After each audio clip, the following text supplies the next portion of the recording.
Hey, it's Kelly. What I have here is a standard little video camera. It is a Toshiba Camileo H30. I got it a little over a year ago. I've used it in a couple of videos. I wanted a simple little throw-down video camera that would take long videos because my Canon only takes 10-minute long HD videos. This will take as long as you have card for. I've got a 32 gig card in here. I've had about 6 hours worth of video on that card when I plug it into the wall, and it works just fine. But it is a cheap little video camera, and if you notice very closely, I know there's tape all around here. If you look very closely around the edge, there's no place to screw a wide-angle lens in or any kind of filter or anything like that. Now, I knew that when I bought it, and it was like I paid like $130 for this. The view angle on this is not very good, I'll be honest with you. On a 35mm camera, I would say it's equivalent to almost a 50mm lens. The camera you're on right now has a wide-angle lens built into it. This camera does not. It also does not have a mount for a lens. So, what to do? Well, I bought a wide-angle lens. The way this works, let's see if I can do this. It's going to make my eye look real big. This is meant to mount on the front of the camera and sit in front of the lens. And this was purchased off of Amazon for, I believe, about $13. Now, of course, this is a 52mm. This is about 40mm in diameter.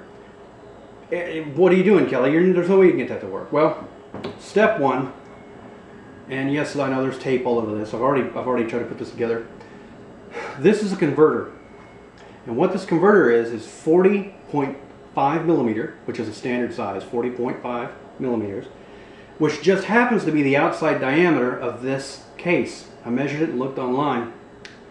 And this converter is designed to take a 40.5mm screw mount and shoot it up to 52mm, this being 52mm. So I've got a converted size that fits right outside diameter to outside diameter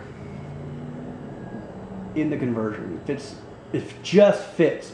Now remember, this is meant for a screw mount, and there's no screw mount on here. So what are you doing, Kelly? Well, I am either rednecking it or MacGyvering it, depending on your point of view. We're about to go to Walmart, and Natalie's like, wait a minute, you don't have to go to Walmart to get one of those. This is a hose clamp. It just happens to be the right size. We went to the dollar store, and you got two for $1, and it's just the right size to fit my camera. Of course, it's adjustable. I mean, that's the whole point of having this silly thing.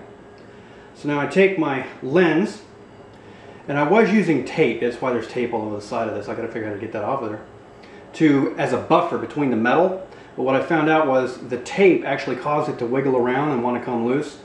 And when I tried it again without the tape, it worked better. And I don't really care if I scratch up the metal. This is aluminum, I guess. I really don't care if I scratch up the metal in the front of the camera or the metal on this, to be honest with you. It's just a throw-down camera. But I want it to work and I want it to be solid. I don't want the lens coming off. I'm done. I want it to look just like so. Now comes the hairy part. You got to make sure the hose clamp stays all the way down,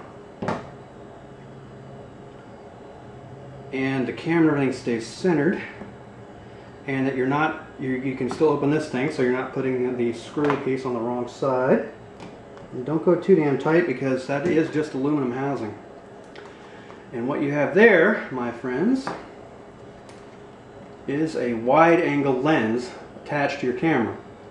It's a little heavy, I know, and it doesn't quite clear, but the Toshiba, let's see if this Toshiba, the viewfinder flips around, and if you look, it just wants to hit that lens, but that's the way this thing closes, so you can actually just bend it forward a little bit and miss the whole lens and still flip it around.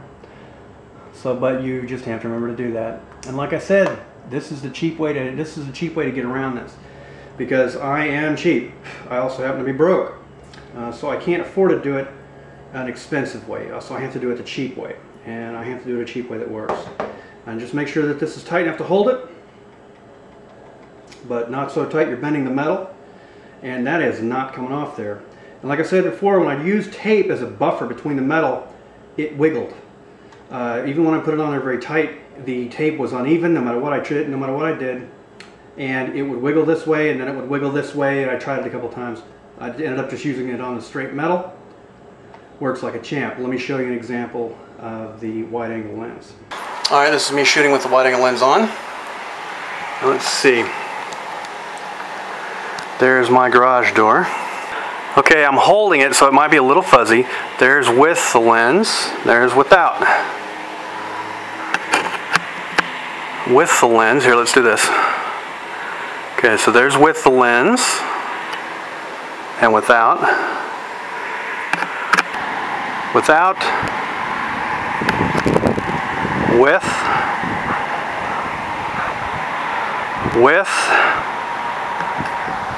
without.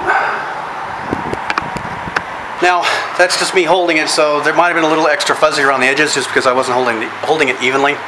Let me show you, let me take a pan view real quick so you can see what it looks like when it's screwed in, so you can judge for yourself whether it's blurry around the edges.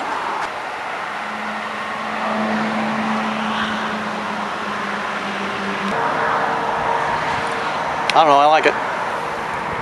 Makes the camera look a little more intimidating, so I don't know if that'll make any difference for me, but I don't know, seems like it works. Drop a comment, let me know what you think.